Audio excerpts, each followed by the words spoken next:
En la Asamblea Nacional continúa el trámite de este proceso de juicio político en contra del presidente de la República. Se espera para mediados de este mes que se presente la solicitud respectiva con el número de firmas correspondiente para iniciar este proceso. No obstante, ya en el ámbito político, de opinión, de medios de comunicación, de voceros políticos o de dirigentes políticos, se está interpretando este proceso como una especie de intento de desestabilización al gobierno, como que no estuviese previsto esto en la Carta Magna, en la Constitución. ¿Cómo explicar esto desde el punto de vista constitucional, doctora? Es un paso que está inserto en la Constitución, es decir, es algo que prevé la Carta Magna, es un recurso legal, es un recurso constitucional, es un recurso democrático es una salida a una crisis política. Buenos días, bienvenida. Buenos días, estimada Licenia, estimado Alexis, muchísimas gracias por su gentil invitación y un cordial saludo para quienes están conectados a esta hora de la mañana. Bien, me parece importante comentar a la ciudadanía que efectivamente el proceso de fiscalización y control político, por un lado, es una competencia que tiene la Asamblea Nacional, que la puede ejercer a través de lo que comúnmente vemos a través de los medios de comunicación, solicitudes de información, inclusive la posibilidad de realizar juicios políticos a aquellas autoridades en el 131 de la Constitución, como son los ministros, entre otros. Pero adicionalmente, la propia Carta Suprema, la propia Constitución de la República del Ecuador prevé, sin lugar a dudas, que en este ámbito de la fiscalización y control político pueda también la Asamblea Nacional enmarcar estos procesos respecto del jefe de Estado, es decir, del presidente de la República,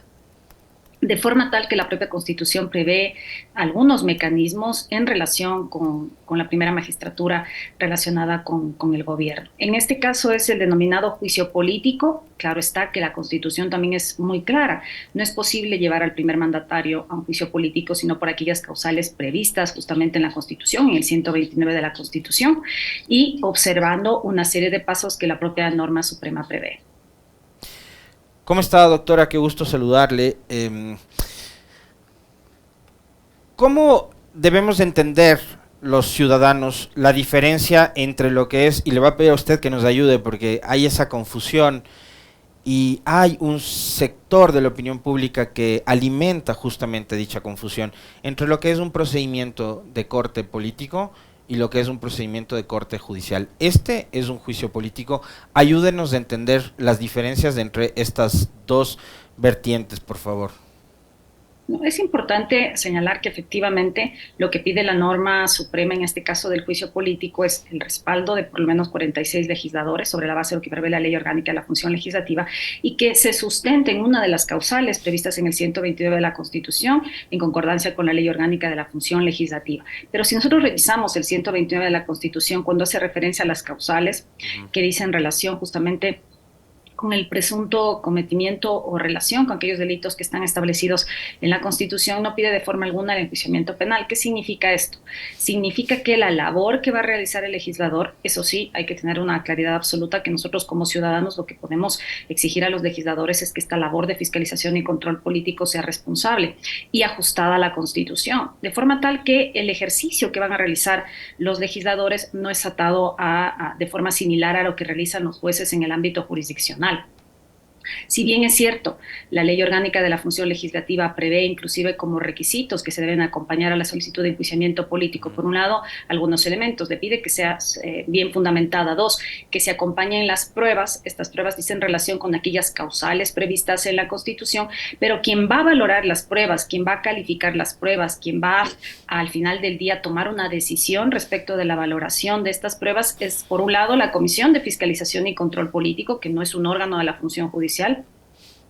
Esta Comisión de Fiscalización y Control Político va a ser aquí en el supuesto de que la Corte Constitucional, obviamente del dictamen de admisibilidad, va a ser la que va a analizar las pruebas, va a analizar los argumentos de descargo del señor presidente de la República, los argumentos de los asambleístas interpelantes, las pruebas que presenten de lado y lado, y al final del día esta Comisión de Fiscalización y Control Político es la que se va a realizar un juicio de valor respecto de si procede o no el juicio político en contra del presidente de la República. Estas valoraciones que va a ser justamente el órgano de fiscalización y control político son las que serán determinantes para el Pleno de la Asamblea Nacional. Pero claro está que estas pruebas van a tener que tener relación con aquellas causales previstas en la Constitución, pero no ejerce de forma alguna una labor de naturaleza jurisdiccional como la justicia ordinaria. Ahora, doctora Rivas, por todo lo que hemos escuchado, el informe, las versiones que se manejan al interior de la Asamblea Nacional, la Corte Constitucional, dicen los asambleístas, solo debe calificar el procedimiento, más no las pruebas, porque no es una situación judicial, como usted lo señala. Con todos estos antecedentes,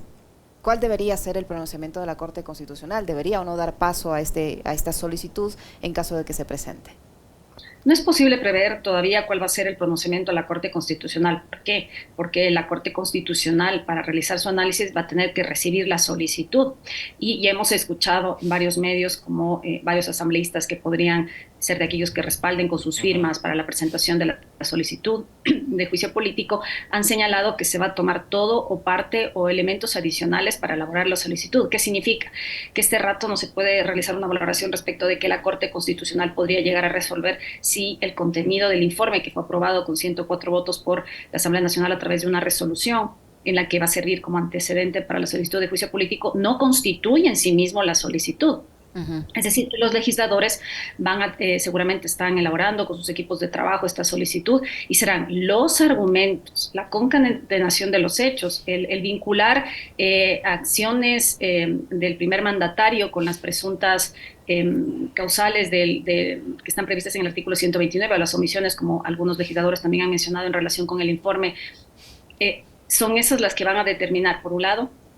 se configuren los hechos, la relación con las actuaciones del primer jefe del Estado, pero adicionalmente las causales y las pruebas que van a sustentar esas argumentaciones. En la medida en que esa solicitud se ajuste a lo previsto en la Constitución, se ajuste a la Ley Orgánica de la Función Legislativa, pase el filtro inicial, que es del Consejo de Administración Legislativa, y vaya a la Corte Constitucional, pues la Corte Constitucional va a poder formarse un juicio de valor. Claro está que, como usted bien señala, estimada Lezenia, pues obviamente la propia Ley Orgánica de Garantías Jurisdiccionales y Control Constitucional pues ciertos límites en el análisis. Uno de los límites es que justamente no puede analizar las pruebas para determinar la responsabilidad del jefe del Estado, no, ni puede llegar a pronunciarse si existe o no responsabilidad del presidente de la República. Como dice la Ley Orgánica de Garantías Jurisdiccionales, pues lo que tiene que verificar es que la solicitud está ajustada a la Constitución, que se haya singularizado la infracción, que sea de aquellas previstas en el 129, pero no me cabe duda que la Corte Constitucional no creo que se limite exclusivamente a ser una especie de checklist, seguramente hará un análisis obviamente ajustado a lo que la propia Constitución y la Ley Orgánica de Garantías Jurisdiccionales prevé. Ahora, como parte de esos relatos que, digamos, se generan en torno al procedimiento, doctora Rivas, lo que se ha dicho también, digamos, erráticamente, es que si es que llega esto al Pleno y es censurado y destituido el presidente Lasso, que para eso tendrá que correr muchísima agua debajo del puente, muchísima, como por ejemplo pasar ese filtro que es la Corte Constitucional, y después superar ese número mágico que es el de los 92, ¿no? La mayoría calificada para destituir un presidente. Que ya hemos visto en escenarios anteriores, sí hubo, pero obviamente no vamos a comparar lo que es un exministro como Carrillo o la exministra de Salud Garzón a lo que sería el jefe de Estado, y ahí muchas cosas van a pasar. Pero el escenario posterior dicen es porque quieren que Saquicela sea presidente de la República y Saquicela va a asumir el poder y no sé qué. ¿Cuál es el procedimiento que sigue a un posible proceso de censura y destitución de Lasso? ¿Quién le sustituiría al presidente en caso de ser censurado? ¿Cómo se va a llevar adelante un proceso de, digamos, eventual sucesión del poder?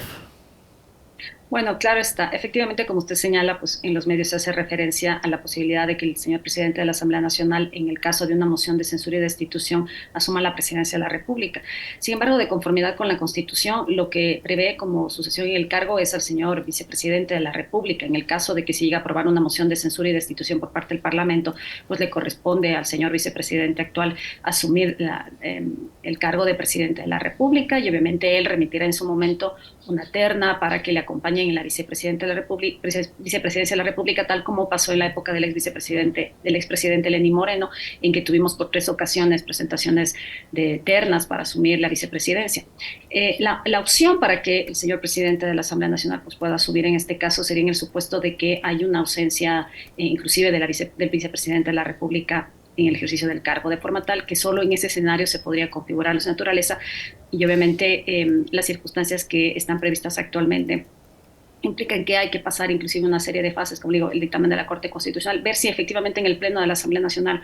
podría darse estos 92 votos. Hay que recordar también que justo en la línea de que esto no es un juicio de naturaleza jurisdiccional ni ante la justicia ordinaria, quienes tienen que estar convencidos de que efectivamente el señor presidente de la República se encuentra en curso en esas causales, de quienes deben estar convencidos que los argumentos vertidos por los interpelantes han sido suficientes y amparados en derecho sobre las bases de las pruebas que han presentado, pues son justamente estos 92 legisladores. Son ellos los que deben llegar a tener el convencimiento de si se ha configurado o no las causales para la censura y destitución, de forma tal que esto es lo que les dará el fundamento para dar su voto durante la sesión del Pleno, como les digo, bajo el supuesto de que sea admitido a trámite por un lado y luego del trámite ante la Comisión de Fiscalización y Control Político. Doctora Rivas, el presidente de la República, o su vocero en este caso, el ministro de Gobierno, ha vuelto a reiterar que está listo el decreto de muerte cruzada, que podría ser una opción que tome el Ejecutivo en caso de que pase este proceso de juicio político y él, ante el temor de que se consigan los votos y esto termine con la censura del presidente, se adelante y convoque a esta muerte cruzada. En ese caso, si el gobierno se queda gobernando por decreto, ¿qué puede y qué no puede hacer? Porque hay también allí la preocupación de que si ahora, como están las cosas, ha tomado las decisiones que ha tomado y los ecuatorianos estamos sufriendo las consecuencias de esas decisiones, ¿qué podrá hacer el presidente si gobierna por decreto? Bueno, creo que como ciudadanos también nos preocupa la posibilidad de una muerte cruzada, porque obviamente en un Estado democrático siempre los pesos y los contrapesos son los que garantizan justamente inclusive la vigencia y la garantía de los derechos. Sin embargo, también la posibilidad de que el presidente de la República disuelva el Parlamento está previsto también en la Constitución. En el supuesto de que esto pase, pues obviamente de conforme con la propia Constitución, el presidente de la República tiene la competencia para dictar decretos, leyes de urgencia en materia económica. Es decir, que no puede, si bien se queda exclusivamente en el poder y desaparece la función legislativa, tiene ciertas facultades legislativas, pero no absolutas, es decir, no podría el día de mañana empezar a dictar leyes o a reformar leyes de cualquier materia. Lo que podría hacer es decretos, leyes de urgencia en materia económica y previo dictamen de la Corte Constitucional. Entonces ahí, obviamente, la Corte Constitucional va a ser un filtro respecto de las posibles decisiones que tome el jefe de gobierno en el ámbito económico. Nada más podría ser en el ámbito legislativo y obviamente no es que se quedaría indefinidamente en el ejercicio del cargo, sino que una vez que se notifica, de llegarse a dar el caso, se notifica a la Asamblea Nacional con el decreto de disolución del Parlamento, pues obviamente el Consejo Nacional Electoral tiene que convocar elecciones, tiene que haber primera y segunda vuelta, pero es importante también que la ciudadanía conozca que en el supuesto de que estemos en esto y que se tengan que convocar elecciones,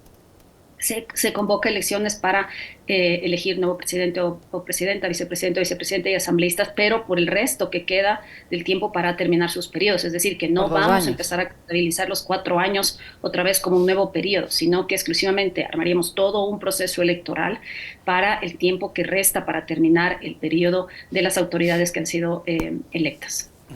Ahora, yo le quiero consultar, doctora, obviamente apelando a su enorme experiencia en el manejo de la técnica parlamentaria y demás, pero además por su condición de abogada, esta polémica que hay en torno a la aplicación del numeral 2 del 129 y si es comisión por omisión, etcétera, o si se necesita el pronunciamiento de la justicia ordinaria, hay finalmente 3 causales: delitos contra el Estado, delitos contra la administración pública y delitos de lesa humanidad. La 2, que es por, digamos, todas estas publicaciones que ha habido en torno al caso Encuentro o caso El Gran Padrino, digamos, podría ser quizás el argumento con mayor peso, qué sé yo, pero incluso para aprobarlo, ¿no? Pero, ¿qué se requiere y cuál debería ser la figura que se utilice para justificar la necesidad de un juicio político en este caso? Bueno, no me voy a pronunciar en el ámbito penal porque realmente no es el área de mi experticia. Sin embargo, me parece importante señalar, ratificar que la Constitución y la Ley Orgánica de la Función Legislativa, para el caso de las causales previstas en la Constitución, no exige enjuiciamiento penal previo. Significa de forma tal que la imputación de estos artículos lo que tienen que tener obviamente es la ley orgánica de la oficina legislativa habla de pruebas y obviamente lo que los legisladores que vayan a apoyar esta solicitud de enjuiciamiento político consideren como que es la carga probatoria y obviamente la que les permita sustentar sus argumentos, como decía en su momento, será lo que será valorado por la Comisión de Fiscalización y Control Político y a posteriori ante el Pleno de la Asamblea Nacional por 92 legisladores. Pero la Constitución es clara porque señala que no prevé enjuiciamiento, no requiere enjuiciamiento penal previo, es decir, que no debería existir una sentencia penal condenatoria por cualquiera de los supuestos previstos en el 129 de la Constitución. Pero obviamente el sustento de los argumentos no puede partir de meras afirmaciones ni de meras imputaciones. Se entenderá que aquellos legisladores, nuevamente, que vayan a presentar esta solicitud deberán sí acompañar a la misma pues, todos aquellos elementos que ellos a su juicio consideren como pruebas de las presuntas responsabilidades del jefe de Estado. Ahora, doctora, ¿hay un tiempo límite para que en la Asamblea Nacional se presente esta solicitud de juicio político o no? Porque han dicho que va a ser para mediados de este mes. Inicialmente se dijo que para la semana pasada y allí se han ido extendiendo los tiempos por esta situación que se vive al interno, ¿no? Esta división que hay en las bancadas, esta actitud sinuosa de algunos legisladores que apoyaron un informe y que ahora dicen que posiblemente no apoyarían ya la votación de un eventual juicio político y el tema se ha ido como alejando, como diluyendo, pero ¿hay un tiempo definido o no? No, de forma alguna. Yo creeré que los legisladores están tomando su tiempo justamente porque me parece que la principal preocupación que deben tener es pasar el filtro de la Corte Constitucional, porque obviamente esta Corte Constitucional nos ha dado muestras a través de todos sus fallos, pues que hace un análisis riguroso de las temáticas que son puestas en su consideración y ha empezado a dictar una línea jurisprudencial que guía las decisiones no solo de los jueces, sino también de quienes estamos en el ámbito del derecho y de las autoridades en su conjunto. De forma tal que creeré, como le decía hace un momento, que deben estar preparando la solicitud y sustentando aquellas afirmaciones contenidas en el informe, porque la única forma de que en su momento no solo pase por el filtro de la Corte Constitucional, sino que también en su momento llegue a conseguir estos 92 votos, es en la medida en que cada una de las afirmaciones, los argumentos, las imputaciones que se realicen al jefe del Estado, pues tengan su carga probatoria y argumentativa. ¿Tiene alguna justificación el presidente, doctora Rivas, como para no asistir en el caso de que el Pleno obviamente solicite su presencia para que presente sus pruebas de descargo, como ya lo hizo en el pasado, que obviamente entendemos no hay ningún tipo de obligatoriedad más allá que el compromiso que pueda tener un funcionario con las instituciones democráticas? No hay un artículo ni en la Constitución ni en ninguna otra ley que diga que el presidente está obligado a ir a la Asamblea, pero hay, digamos, esa necesidad de que el jefe de Estado enfrente a al primer poder del Estado, que es la Asamblea. No hay ningún impedimento, el presidente va a tener que acudir, ahora sí. O sea, definitivamente el presidente de la República, al ser el jefe del Estado y al ser sujeto dentro de este procedimiento de juicio político, mal podría delegar exclusivamente a sus abogados. Realmente, como ciudadanos, esperamos que el jefe del Estado, que en el supuesto de ser vinculado a este procedimiento de juicio político, comparezca efectivamente ante la Asamblea Nacional. Ni siquiera, perdón que le interrumpa, doctora, ni siquiera por enfermedad, digo yo, vaya a coincidir que si se empieza este proceso político, el presidente esté enfermo. Bueno, podrían presentarse muchos supuestos en ese caso en particular, inclusive podría diferirse y convocar para un día posterior hasta que el jefe de gobierno pues se encuentre en mejor estado de salud, o sea, podrían haber muchas hipótesis, pero más allá de la obligación jurídica que podría revestir una norma, hay una obligación política con los 18 millones de ecuatorianos que queremos escuchar al jefe de Estado en el supuesto de que se llegara a configurar este enjuiciamiento político y llegue ante el Pleno de la Asamblea Nacional. Como ciudadana sí me gustaría escuchar de boca del presidente de la República pues ejercer su derecho a la defensa respecto de las imputaciones realizadas por los legisladores.